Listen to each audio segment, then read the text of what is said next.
सभी मंत्रीगणों को, हमारे क्षेत्र के सांसद महोदय को और सारे विभागों के अफसरों को।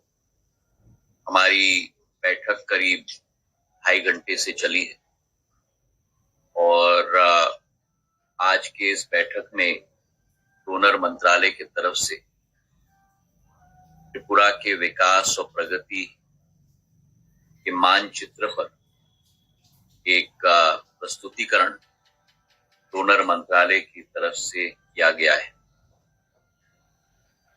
हमारा उत्तर पूर्वी भारत का भाग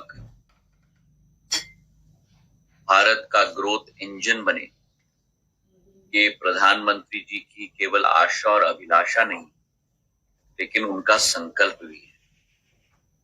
और पिछले 10 वर्षों में जो एक उत्तर पूर्वी क्षेत्र के लिए परिवर्तन अधोसंरचना के रूप में, राशि के रूप में, एक संपूर्ण परिवर्तन प्रधानमंत्री जी के नेतृत्व में केंद्र सरकार और राज्य सरकारों ने मिलकर लाई है।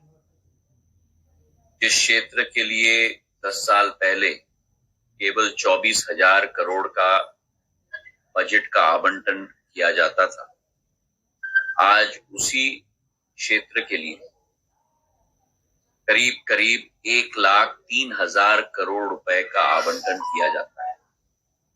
करीब 4 गुना ज्यादा बढ़ोतरी बजट के आवंटन में हुई है।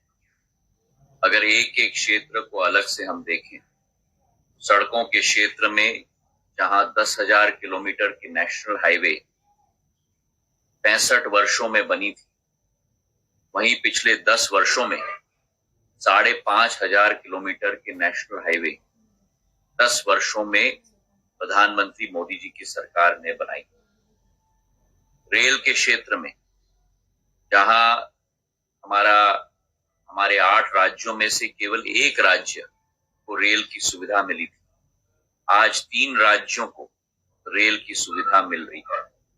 और हमारा लक्ष्य है कि आने वाले अगले 2 या 3 वर्षों में 8 के 8 राज्यों को रेल की सुविधा से हम लोग जुड़वा पाए।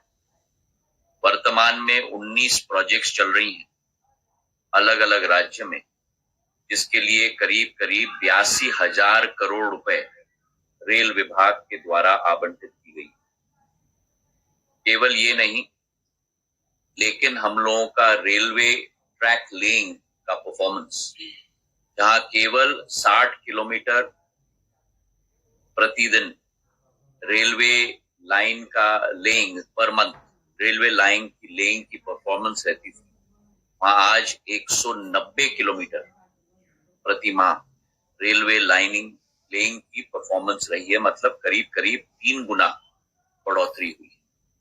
और यही स्थिति सिविल एविएशन के सेक्टर में भी रही है। इस क्षेत्र में केवल 9 एयरपोर्ट्स थे और 2 राज्य में तो एयरपोर्ट्स ही नहीं थे। 65 वर्षों में भारत के 2 राज्य में एक भी एयरपोर्ट ना होना, सिक्किम और Arunachal Pradesh.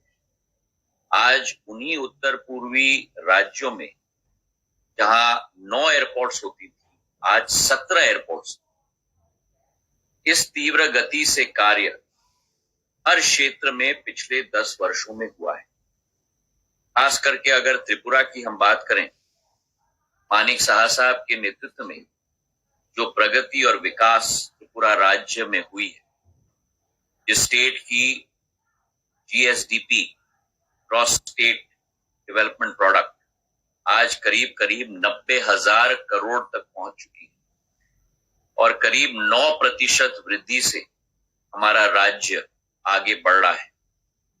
Per capita GDP 15% से आगे बढ़ी है, जो देश के न्यूनतम एवरेज से भी 15% ज्यादा है। और करीब 1,60,000 रुपए पर कैपिटा इनकम हमारे राज्य की है। हमारा ये भी लक्ष्य है त्रिपुरा में कि इंडस्ट्रियल सेक्टर का कंट्रीब्यूशन 50% तक जाना चाहिए जीएसडीपी पे। और त्रिपुरा में साक्षरता का दर सारे देश में सबसे ऊंचा राज्यों में से हमारा त्रिपुरा है, जहां 97% साक्षरता का दर हम लोगों का पहुंच चुका है। अगर केंद्र सरकार का बजट की आवंटन की हम बात करें तो 2004 से 14 तक जिस सरकार के कार्यकाल, कांग्रेस के सरकार के कार्यकाल में केंद्र में 10 वर्षों में केवल 8,900 करोड़ रुपए की राशि त्रिपुरा राज्य को मिली है। मतलब एवरेज करीब करीब 900 करोड़ प्रति वर्ष। प्रधानमंत्री नरेंद्र मोदी जी के नेतृत्व में पिछले 10 वर्षों में इसे बढ़ाकर 47,160 करोड़ हो चुका है। मतलब करीब करीब 5,000 करोड़ प्रति वर्ष, मतलब 5 गुना बढ़ोतरी। और इस वर्ष 2024-25 टैक्स डेवल्यूशन त्रिपुरा राज्य के लिए केंद्र से अकेले एक साल में 8,830 करोड़ रुपए का टैक्स डेवल्यूशन होगा। कहने का तात्पर्य यह है कि गैर भाजपा सरकार के समय में 10 वर्षों में जहां 8,900 करोड़ रुपए त्रिपुरा राज्य को मिला, एक ही वर्ष में प्रधानमंत्री जी के कार्यकाल में उतनी राशि त्रिपुरा राज्य को एक ही वर्ष में मिल रही। ग्रांट इन एड के रूप में जो पूर्व 10 वर्षों में 2004 से 14 31,285 करोड़ राशि केंद्र सरकार से मिली थी। 2014 से 2024 पिछले 10 वर्षों में 62,000 करोड़ रुपए राशि ग्रांट इन एड के रूप में त्रिपुरा को मिली, मतलब 2 गुना ज्यादा। और इसी के साथ त्रिपुरा तीसरा राज्य बन चुका है पूरे देश में जहां इंटरनेशनल इंटरनेट गेटवे 2016 में स्थापित हुआ। करीब 663 किलोमीटर नेशनल हाईवे, तो मैं 5,000 किलोमीटर की बात कर रहा था 10 वर्षों में, उस 5,000 किलोमीटर में से 663 किलोमीटर अकेले त्रिपुरा में नेशनल हाईवे बनाए चुके हैं। और मुझे इस बात की खुशी है कि हमारे महाराजा वीर विक्रम शाह एयरपोर्ट 2022 में हम लोग ने प्रधानमंत्री जी के नेतृत्व में इंटीग्रेटेड टर्मिनल बिल्डिंग की शुरुआत की थी। ब्रॉड गेज रेलवे मैप पर पहली बार त्रिपुरा 2016 में आई है। आज अगरतला से Akhaura railway project north east और बांग्लादेश के बीच में प्रधानमंत्री जी के द्वारा इनॉग्रेट किया गया था।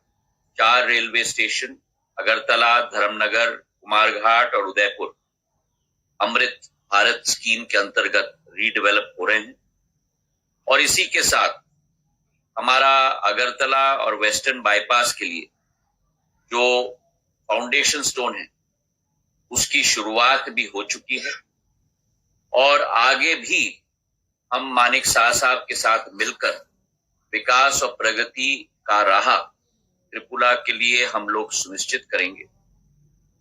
मानिक शाह साहब का सदैव उनकी सहायता, उनके साथ मिलकर अनेक अनेक अवतारों में मुझे कार्य करने का मौका मिला है। आज जिस राज्य के साथ मेरा एक संवैधानिक जिम्मेदारी तो है ही, लेकिन उसके साथ मेरा एक पारिवारिक संबंध भी है, क्योंकि मेरी बुआ शादी त्रिपुरा के महाराज के साथ हुई थी। उस राज्य में आकर मुझे बड़ी खुशी है और सदैव त्रिपुरा की सेवा के लिए, त्रिपुरा के विकास के लिए और त्रिपुरा की प्रगति के लिए तत्पर होकर कार्य करने का संकल्प लेकर मैं आप सब लोगों के समक्ष पहुंचा हूं। इसी के साथ मेरा जो दूसरा विभाग है, दूरसंचार कम्युनिकेशंस, हमने ये रेखांकित किया है कि पूरे देश के अंदर 4G सैचुरेशन के अंतर्गत गांव तक 4G की कैपेबिलिटी हम लोग पहुंचाएंगे। इसी के अंतर्गत 119 टावर्स त्रिपुरा राज्य में हम लोग जल्द ही तैयार करने जा रहे हैं।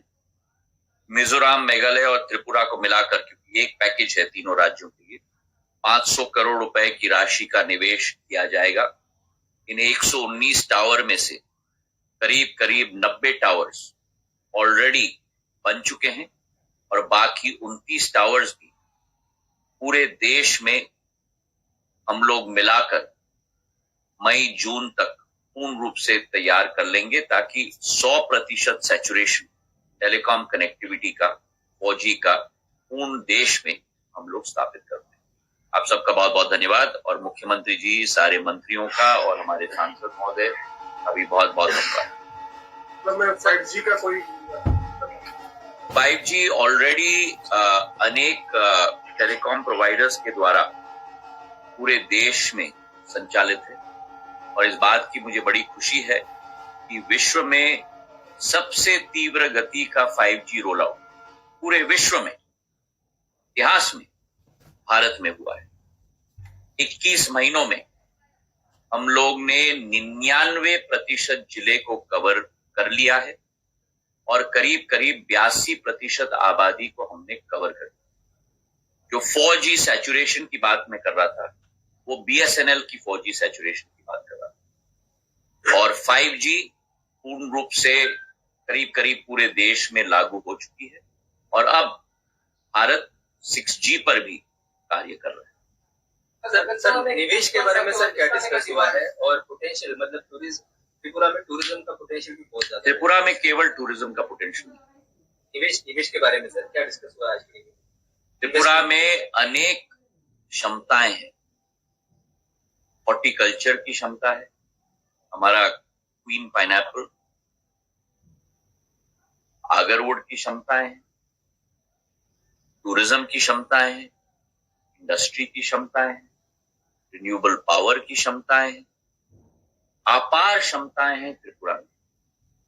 और हम लोग ने डोनर मंत्रालय की तरफ से मुख्यमंत्री जी को हमने सूचित भी किया है, उनसे उनकी सहायता के लिए भी हम लोग ने निवेदन की है। 3 प्रोग्राम्स हम लोगों ने रेखांकित। एक, उत्तर पूर्वी राज्य के लिए हम लोग एक बैंकिंग समिट आयोजित कर रहे हैं।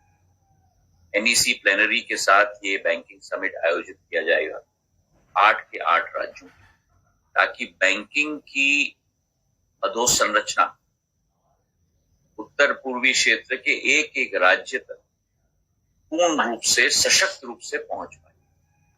दूसरा, 6, 7, 8 दिसंबर को भारत मंडपम में दिल्ली में अष्टलक्ष्मी सांस्कृतिक धरोहर आयोजित की जा रही है।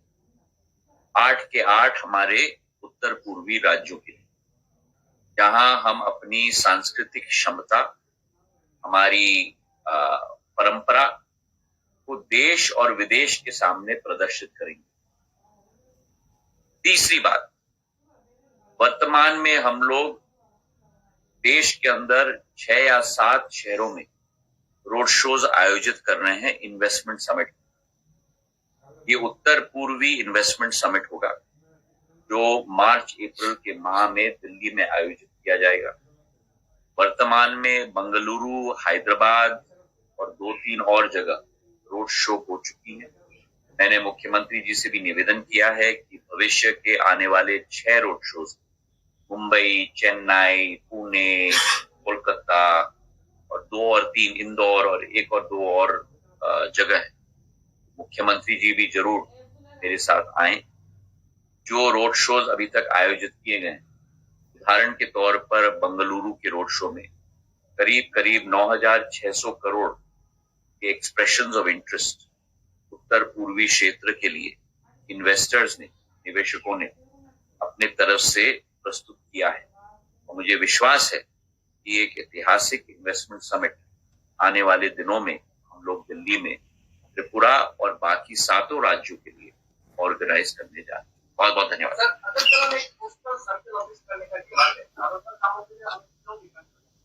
आप बना के मुझे भेजो, जो आप मांगोगे हर संभव प्रयास मैं जरूर करूंगा, ये विश्वास आप रखना। त्रिपुरा के लिए मैंने कह दिया ना आप बिल्कुल चिंता मत करो।